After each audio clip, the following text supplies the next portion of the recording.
Hello, ഇന്ന് നമുക്ക് avocado egg toast ഉണ്ടാക്കിയാലോ. ഇത് വളരെയധികം ഹെൽത്തിയാണ്. കുട്ടികൾക്കും മുതിർന്നവർക്കും എല്ലാവർക്കും ഇഷ്ടപ്പെടും. ടേസ്റ്റിയാണ്, അടിപൊളിയാണ്. അപ്പോൾ എങ്ങനെയാണ് ഉണ്ടാക്കുകയെന്ന് നോക്കാം. 2-3 മുട്ട ഉപ്പും പെപ്പറും ചേർത്ത് ഒന്ന് സ്ക്രാമ്പിൾ ചെയ്ത് മാറ്റി വയ്ക്കണം.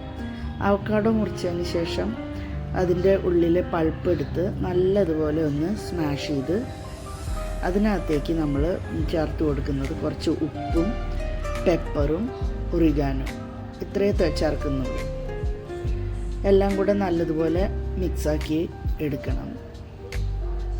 അവക്കാഡോ എല്ലാവർക്കും അറിയാം, ഒരുപാട് വിറ്റാമിനും ആൻറ്റി ഓക്സിഡൻസും ഒക്കെ നിറഞ്ഞതാണ്. ഇത് വെറുതെ കഴിക്കാൻ പ്രത്യേകിച്ച് ടേസ്റ്റും ഇല്ലാത്തതുകൊണ്ട് ടോസ്റ്റോ അല്ലെങ്കിൽ സ്മൂത്തിയോ ഒക്കെ ഉണ്ടാക്കി കഴിക്കാൻ ഏറ്റവും നല്ലതാണ്. ഇനി ഈ അവക്കാഡോ സ്മാഷ് ചെയ്തത് നമുക്ക് നേരത്തെ സ്ക്രാമ്പിൾ ചെയ്ത് വെച്ച മുട്ടയിലേക്ക് ഇട്ട് കൊടുക്കാം. വീണ്ടും എല്ലാം നല്ലതുപോലെ ചേർത്ത് മിക്സാക്കി എടുക്കണം.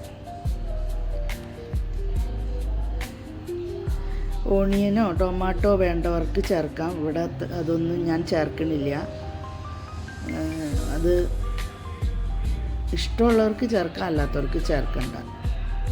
ഇനി നമ്മൾ ബ്രെഡിൽ നന്നായി ബട്ടർ തേച്ചതിന് ശേഷം ഈ സ്റ്റഫിങ് അതിനകത്തേക്ക് നല്ലതുപോലെ വെച്ച് കൊടുക്കാം. ഇനി നമ്മൾ ഇതിലേക്ക് ചീസാണ് വെച്ച് കൊടുക്കുന്നത്. ചീസ് സ്ലൈസ് വാങ്ങാൻ കിട്ടും, അത് ഉണ്ടെങ്കിൽ അത് വെച്ചാൽ മതി. ഞാൻ ഈ ചീസ് തന്നെ മുറിച്ച് വെച്ച് കൊടുക്കുകയാണ് ചെയ്തത്. ഇനി മറ്റേ പീസ് ബ്രെഡും വെച്ച് നമുക്ക് ബട്ടറിൽ തന്നെ നല്ലതുപോലെ ഒന്ന് ടോസ്റ്റ് ചെയ്തെടുക്കാം.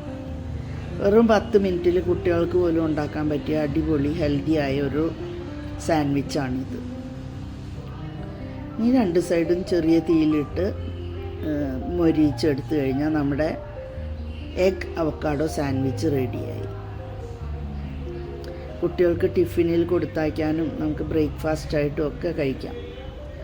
ഒരു കംപ്ലീറ്റ് മീലാണ്. ബ്രെഡിന് വീറ്റ് ബ്രെഡ് എടുത്താൽ കുറച്ചും കൂടെ ഹെൽത്തിയായി. ഇപ്പം എൻ്റെ അടുത്ത് മൈദയുടെ ബ്രെഡേ ഉള്ളൂ. ഇനി ഇത് ടൊമാറ്റോ സോസോ വേറെ ഏതെങ്കിലും ഡിപ്പ്, വേറെ സോസ്, ഏത് സോസ് വേണമെങ്കിൽ ചേർത്ത് നമുക്ക് കഴിക്കാവുന്നതാണ്. അപ്പം എല്ലാവരും ഈ സാൻഡ്വിച്ച് ട്രൈ ചെയ്യണം, ഫീഡ്ബാക്ക് അറിയിക്കണം. കുട്ടികൾക്ക് വെക്കേഷൻ ടൈമിലൊക്കെ കുക്കിംഗ് പഠിക്കാൻ ആഗ്രഹമുള്ളവർക്ക് ഇതൊക്കെ ചെയ്ത് പഠിക്കാൻ പറയാം, സാൻഡ്വിച്ച് ഉണ്ടാക്കിയിട്ടൊക്കെ. അപ്പോൾ എല്ലാവരും സബ്സ്ക്രൈബ് ചെയ്യണം, ഷെയർ ചെയ്യണം, ലൈക്ക് ചെയ്യണം, കമൻറ്റ് ചെയ്യണം. Thank you.